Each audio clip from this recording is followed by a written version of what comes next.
ചിത്രങ്ങളുടെ ലോകത്ത് മൈലാഞ്ചിയുടെ മായാജാലം വിരിയിച്ച് മെഹന്തി മത്സരം. മലബാറിലെ ചിത്രകാര കൂട്ടായ്മയായ പർപ്പിൾ കൗവിന്റെ 5ാമത് ചിത്ര പ്രദർശനത്തിന്റെ ഭാഗമായാണ് മെഹന്തി മത്സരം സംഘടിപ്പിച്ചത്.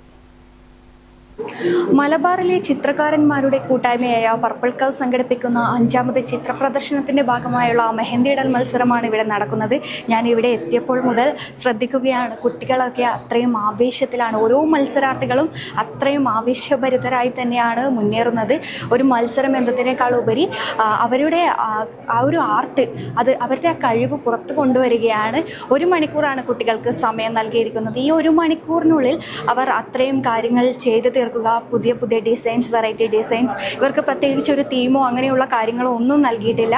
അവരുടെ ആശയങ്ങൾ, മൈൻഡിൽ നിന്ന് വരുന്ന ആശയങ്ങളാണ് അവർ മറ്റുള്ളവരുടെ കയ്യിലേക്ക് ഇട്ട് കൊടുക്കുന്നത്. അത്രയും മനോഹരമായി തന്നെ കുട്ടികളെ ഇവിടുന്ന് മത്സരിക്കുന്നുണ്ട്. ഇനി ലാസ്റ്റ് ഒരു 5 മിനിറ്റ് മാത്രമേ ബാക്കിയുള്ളൂ. ആ 5 മിനിറ്റിൽ ലാസ്റ്റ് ഫിനിഷിങ്ങിനുള്ള ടൈമാണ്. ഫിനിഷിങ്ങിൽ അത്രയും മനോഹരമായി ചിത്രങ്ങൾ വരക്കുക എന്ന് പറയുന്നത് പോലെ തന്നെ ആണ്. മെഹന്തി ആർട്ടിസ്റ്റാണ്. ആ ഒരു ആർട്ട് അവർ പുറത്ത് കൊണ്ടുവരികയാണ് ചെയ്യുന്നത്.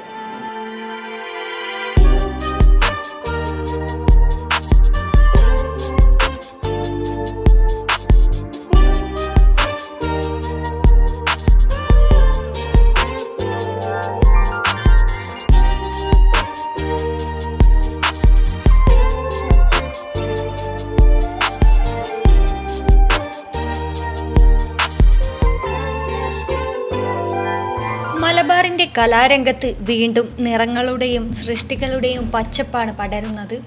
ചിത്രകലയുടെ മനോഹാരിതയിലേക്ക് കാണികളെ ആകർഷിച്ച് പർപ്പിൾ കൗ എന്ന ചിത്രകാര കൂട്ടായ്മയുടെ 5ാമത് ചിത്ര പ്രദർശനം പയ്യന്നൂരിലെ ഗാന്ധി പാർക്കിലുള്ള കേരള ലളിതകലാ അക്കാദമി ആർട്ട് ഗാലറിയിൽ പുരോഗമിക്കുകയാണ്. പ്രകൃതിയുടെ ഭംഗി മുതൽ ആധുനിക ജീവിതത്തിന്റെ സങ്കീർണത വരെ വിവിധ വിഷയങ്ങൾ ക്യാൻവാസുകളിൽ പകർത്തിയിരിക്കുന്നു. ഈ കലാപ്രദർശനത്തിന്റെ ഭാഗമായി സംഘടിപ്പിച്ച മെഹന്തി മത്സരമാണ് പ്രത്യേക ആകർഷണമായത്. നിരവധി പേർ പങ്കെടുത്ത ഈ മത്സരത്തിൽ കൈകളിൽ വിരിഞ്ഞത് സുന്ദരമായ രൂപകൽപ്പനകളായിരുന്നു.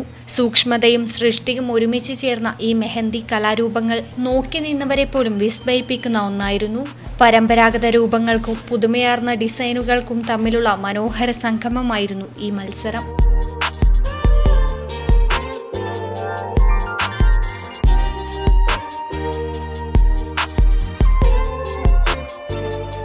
അപ്പോൾ എന്തായാലും മെഹന്തിയൊക്കെ ഇട്ട് എല്ലാവരും ഇവിടെ ഇരിക്കുന്നുണ്ട്. മത്സരവിധിക്കായി കാത്തിരിക്കുകയാണ്. കേവലം 1ാം സ്ഥാനവും 2ാം സ്ഥാനവും 3ാം സ്ഥാനവും എന്നല്ല, ഇവരുടെ കഴിവാണ് ഇവിടെ കാണുന്നത്. ക്യാമറമാൻ പവിത്രൻ കണ്ണൂത്തിനൊപ്പം അഞ്ജലി ലക്ഷ്മണൻ, നെറ്റ്വർക്ക് ന്യൂസ്.